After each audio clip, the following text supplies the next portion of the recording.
यजुर्वेद का 36वां अध्याय मंत्र संख्या 2 के ऊपर विचार करेंगे। इससे पहले मंत्र संख्या 1 के ऊपर हमने विचार किया था। ईश्वर हम मनुष्यों से क्या चाहते हैं वो वेद को पढ़े बिना हम नहीं जान सकते कि ईश्वर हमसे क्या क्या चाहते हैं, और इसको जाने बिना हम ईश्वर के प्रति समर्पण नहीं कर सकते। जैसा ईश्वर चाहता है हमसे, हम यदि वैसा ही शरीर से, मन से, वाणी से करते हैं तो ये समर्पण है। और ईश्वर चाहता कुछ और है और हम करते उससे उल्टा है तो वो ईश्वर के प्रति समर्पण नहीं कहलाता। इसलिए ईश्वर के प्रति पूर्ण समर्पण करने के लिए हमें अपनी पूरी शक्ति से, पूरे बल से वेदों को पढ़कर ये जानना चाहिए कि ईश्वर हम मनुष्यों से क्या क्या अपेक्षाएं रखते हैं, क्या क्या चाहते हैं। पहले मंत्र में ईश्वर ये चाहते हैं कि मनुष्यों की जो ज्ञान हो वो ऋग्वेद के समान हो। ऋग्वेद के अंदर दोनों प्रकार की विद्याएं हमको मिलेगी, परा विद्या और अपरा विद्या, जिसको हम दूसरे शब्दों में कह सकते हैं लौकिक विद्याएं और आध्यात्मिक विद्याएं। तो ईश्वर की ये कामनाएं हैं कि मनुष्य संसार के अंदर यथाशक्ति लौकिक विद्याएं और आध्यात्मिक विद्याओं को प्राप्त करें। दो प्रकार का परोपकार होता है। एक तो हम किसी के दुख को, रोग को, अभाव को दूर करते हैं, ये नीचे स्तर का परोपकार है। और ऊंचे स्तर का परोपकार है कि हम किसी के जीवन को सुधार देते हैं, उसकी बुराइयों को दूर कर देते हैं, उसके अंदर अच्छाइयों को ले आते हैं, उसको मोक्ष की ओर बढ़ाते हैं। ये ऊंचे स्तर का परोपकार है। लौकिक विद्याओं के माध्यम से हम नीचे स्तर का परोपकार कर पाएंगे। जैसे कोई वैद्य है, चिकित्सक है, वो रोगों को दूर करके दूसरों का उपकार करेगा। लेकिन जिसके पास आध्यात्मिक विद्या है, जिसने अपने जीवन को सुधारा है, ऊंचा उठाया है, आनंद को प्राप्त किया है, वो दूसरों के जीवन को सुधार के ऊंचे स्तर का उपकार कर सकता है। तो इन विद्याओं के माध्यम से हम अपना भी प्रयोजन सिद्ध करते हैं, स्वयं भी सुख प्राप्त करते हैं, स्वयं भी अपने जीवन को ऊंचा उठाते हैं और दूसरों के जीवन को भी ऊंचा उठा सकते हैं, दूसरों को भी हम सुख दे सकते हैं। परोपकार की परिभाषा करते हुए ऋषि दयानंद जी ने स्वमंतव्य मंतव्य प्रकाश में लिखा है कि जिससे दुराचार दुख दूर हो और सदाचार सुख की प्राप्ति हो, भाव रूप में बता रहा हूँ, उसको परोपकार कहते हैं। तो मनुष्यों को अपनी पूरी शक्ति से जितना हो सके अधिक से अधिक लौकिक विद्याएं और आध्यात्मिक विद्याएं प्राप्त करके स्वयं सुखी होकर, स्वयं अपने जीवन को उन्नत बनाकर दूसरे प्राणियों को भी सुखी करना चाहिए, दूसरे मनुष्यों के जीवन को भी उन्नत बनाना चाहिए। ये ईश्वर चाहता है। दूसरी बात बताई कि हमारा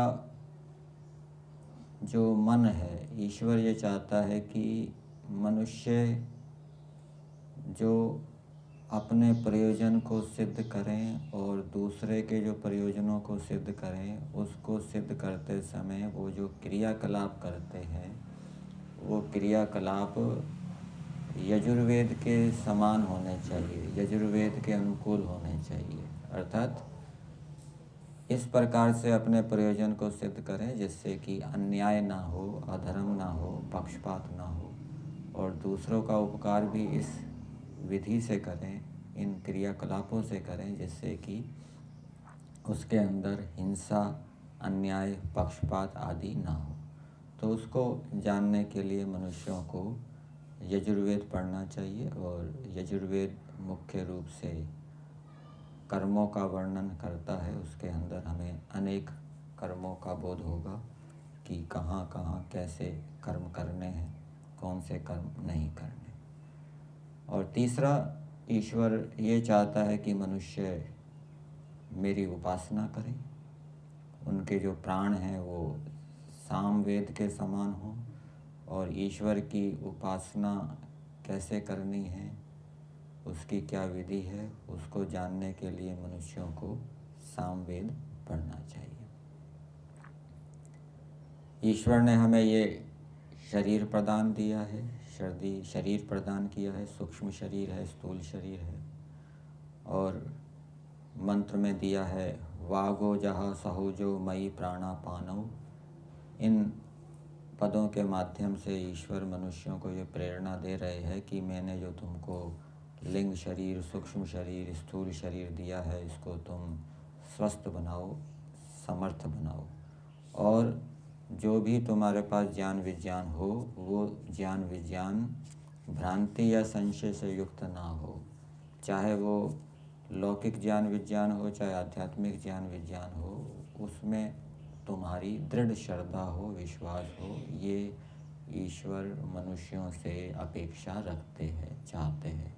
इसलिए मनुष्यों को भी वैसा करना चाहिए। वो जो भी ज्ञान विज्ञान प्राप्त करें उसमें श्रद्धा से युक्त हो। श्रद्धा नहीं है तो श्रद्धा उत्पन्न करें, अपने शरीरों को स्वस्थ निरोग बनाएं और तीनों वेदों के अनुसार अपनी ज्ञान, कर्म और उपासना को वो शुद्ध करें।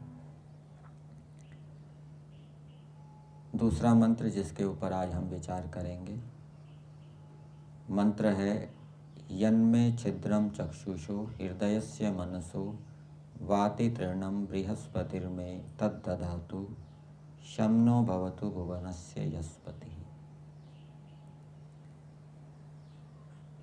इस मंत्र में ईश्वर मनुष्यों को प्रेरणा दे रहे हैं कि हे मनुष्यों, तुम अपनी न्यूनताओं को दूर करो। चक्षुषो छिद्रम दिया है। चक्षुष का अर्थ नेत्र होता है और नेत्र का संबंध प्रकाश से होता है और प्रकाश का अर्थ ज्ञान भी होता है। तो मनुष्य अपनी ज्ञान की न्यूनता को दूर करेंगे,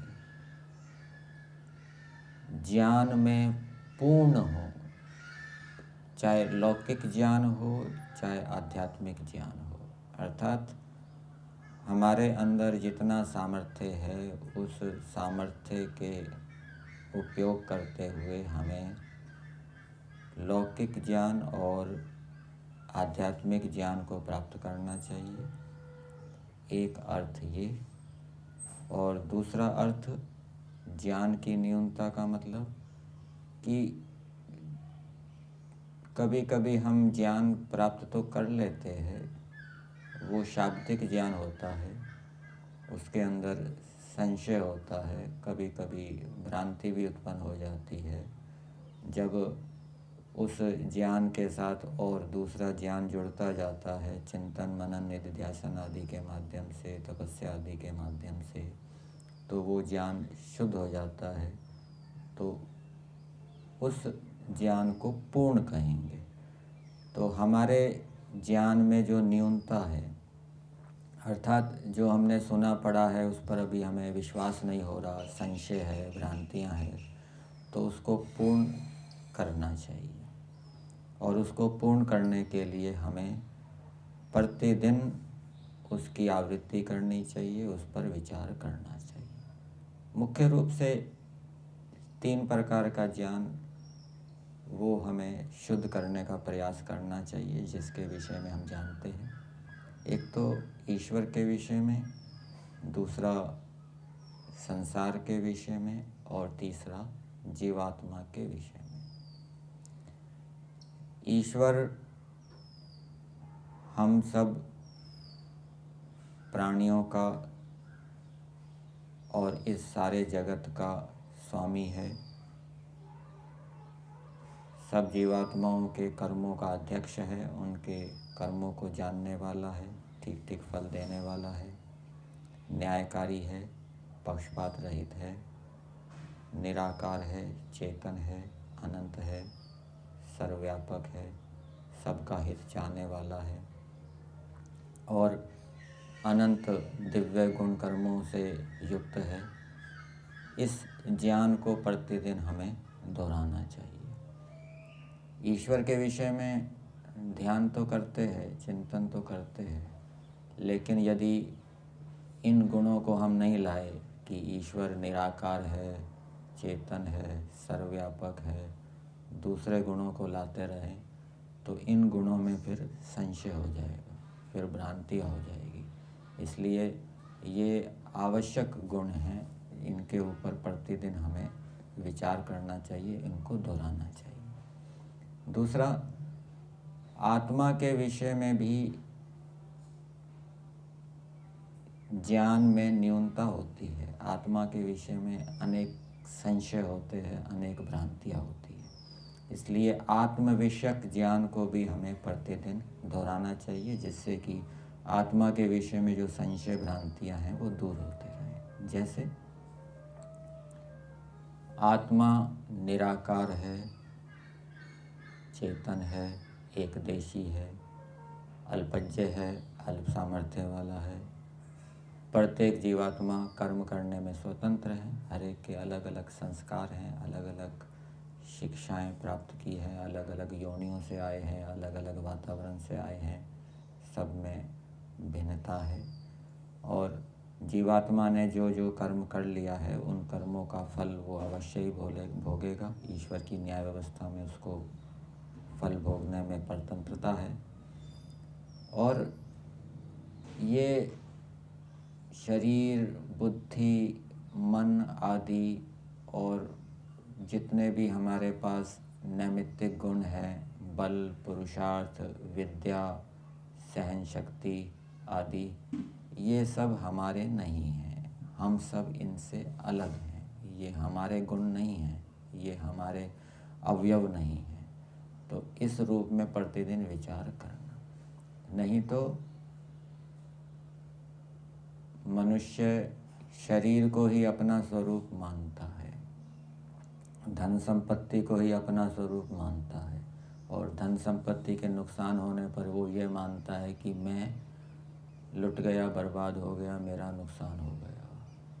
शरीर को ही अपना स्वरूप मानता है और शरीर की हानि होने पर वो अपनी हानि मानता है कि मैं घट गया, मेरी हानि हो गई, और उस कारण से वो दुखी होता है। तो ज्ञान की न्यूनता के कारण ही क्लेश उत्पन्न होते हैं। काम, क्रोध, लोभ, मोह, भय, शोक, ईर्ष्या, द्वेष, अभिमान आदि ये जितने भी विकार हैं, ये ज्ञान की न्यूनता के कारण होते हैं। आत्मा के ज्ञान की न्यूनता है, परमात्मा के ज्ञान की न्यूनता है, और संसार के ज्ञान की न्यूनता है। संसार के विषय में भी, शरीर के विषय में भी हमें प्रतिदिन दोहराना चाहिए कि ये शरीर कैसा है, भस्मांतम शरीरम। ये शरीर अनित्य है, हमेशा रहने वाला नहीं है, कभी भी नष्ट हो सकता है।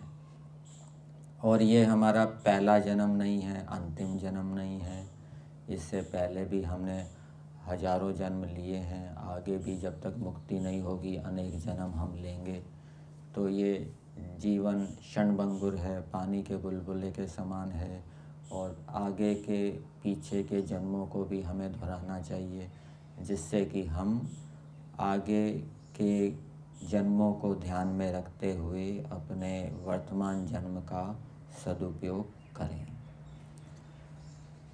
तो मंत्र में ईश्वर से प्रार्थना की है कि हे परमेश्वर, हमारी दृष्टि में या हमारे ज्ञान की जो न्यूनता है उसको आप दूर कीजिए। तो दूर करने के लिए ये पुरुषार्थ भी करना पड़ेगा। प्रतिदिन ईश्वर संबंधी ज्ञान, आत्मा संबंधी ज्ञान, शरीर या संसार संबंधी ज्ञान, इसको दोहराना पड़ेगा। और उसके दूर होने से फिर जो व्यवहार के अंदर अनेक प्रकार के क्लेश उत्पन्न होते हैं, विकार उत्पन्न होते हैं, उनसे हम बचेंगे।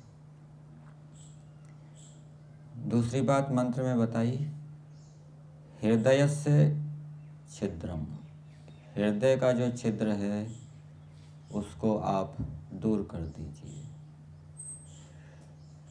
अर्थात इसका ये अर्थ लेना चाहिए कि हम ये देखें कि हम प्रिय किसको मानते हैं। क्या धन को प्रिय मानते हैं, या अपने मित्र संबंधियों को प्रिय मानते हैं, या ईश्वर हमारी दृष्टि में प्रिय है। ये आत्मनिरीक्षण करके देखना चाहिए। यदि हमारी रुचि, यदि हमारा आकर्षण जड़ चेतन पदार्थों की ओर है, उनको हम प्रिय मान रहे हैं, उनको सुखदायी मान रहे हैं, ईश्वर को सुखदायी नहीं मान रहे, तो ये न्यूनता है। तो इस न्यूनता को दूर करना चाहिए। और वो न्यूनता कैसे दूर होगी? वो हम जब तुलनात्मक अध्ययन करेंगे। जीवात्मा का चिंतन किया, जीवात्मा अल्पज्य है, अल्प सामर्थ्य वाला है।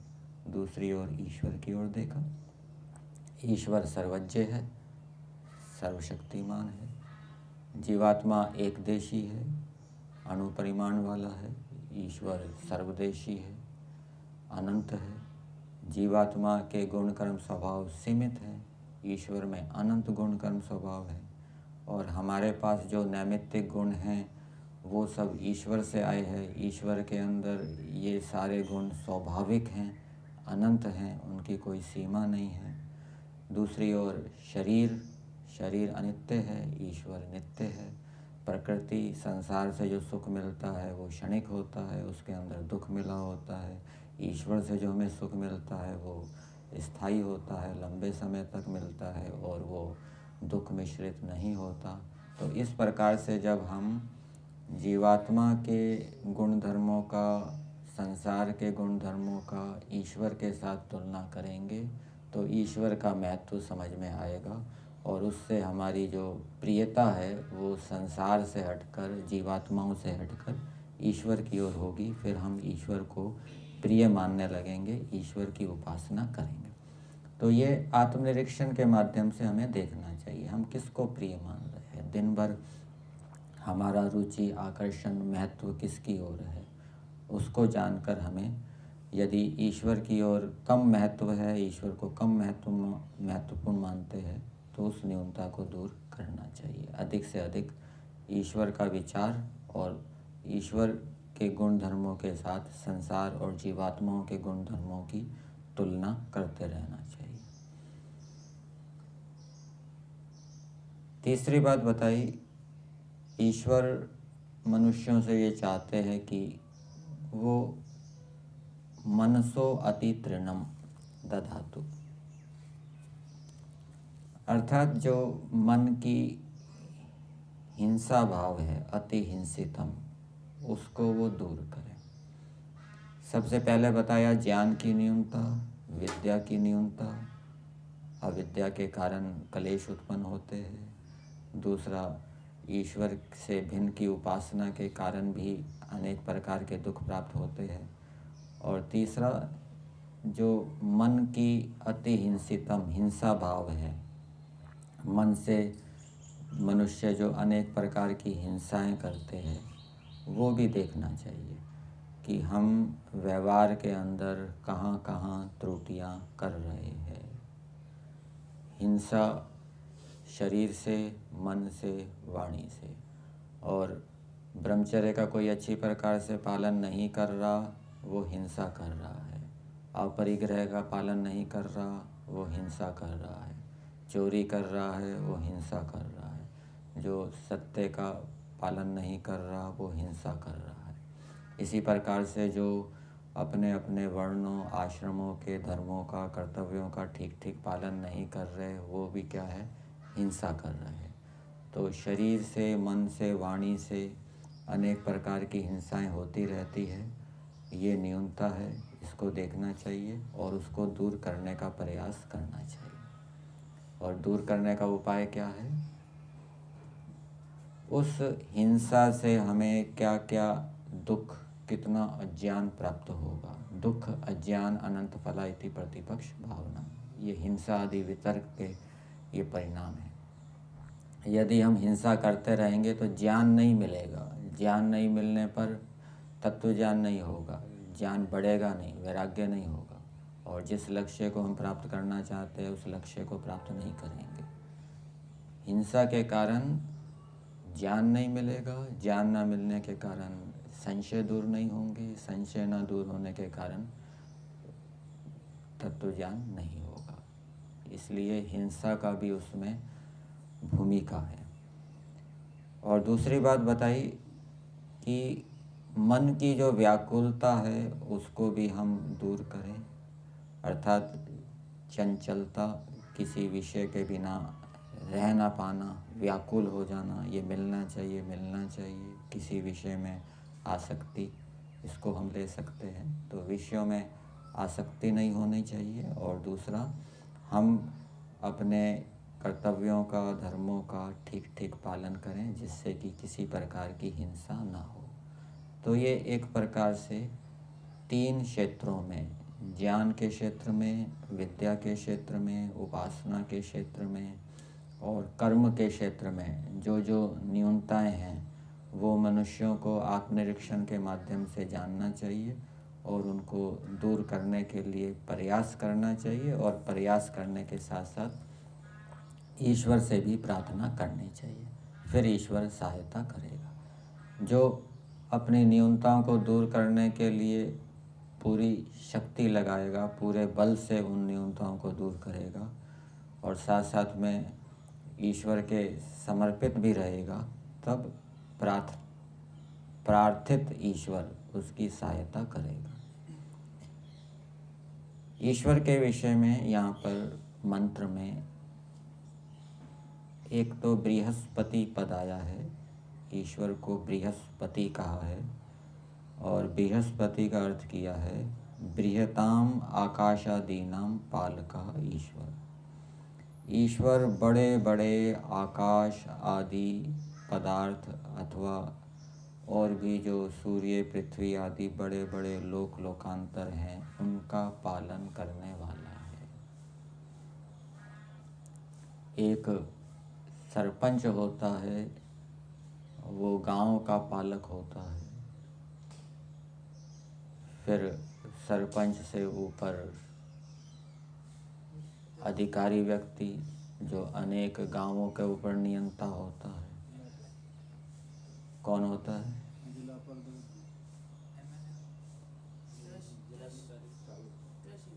फिर विधायक से ऊपर मुख्यमंत्री, वो अपने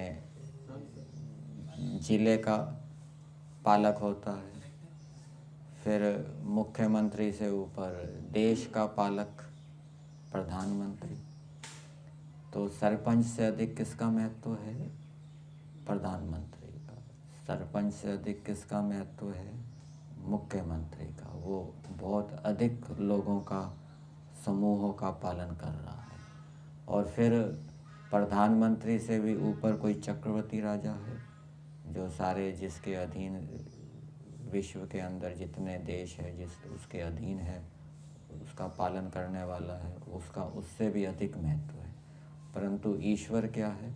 वो एक पृथ्वी नहीं, अनेकों पृथ्वियों का पालन करने वाला है, अनेकों लोकांतरों का पालन करने वाला है। इस प्रकार से विचार करते हैं तो हमें ईश्वर का महत्व समझ में आता है। दूसरी बात बताइए ईश्वर के विषय में, भुवनस्य यस पति। यहाँ पर पति के 2 अर्थ किए हैं, पालकः और स्वामी। जो परमेश्वर भुवन पृथ्वी का स्वामी है। स्वामी की दृष्टि से देख लीजिए, एक थोड़ी भूमि का स्वामी है, एक के पास अधिक भूमि है, वो अधिक भूमि का स्वामी है, तो उसका महत्व अधिक होता है।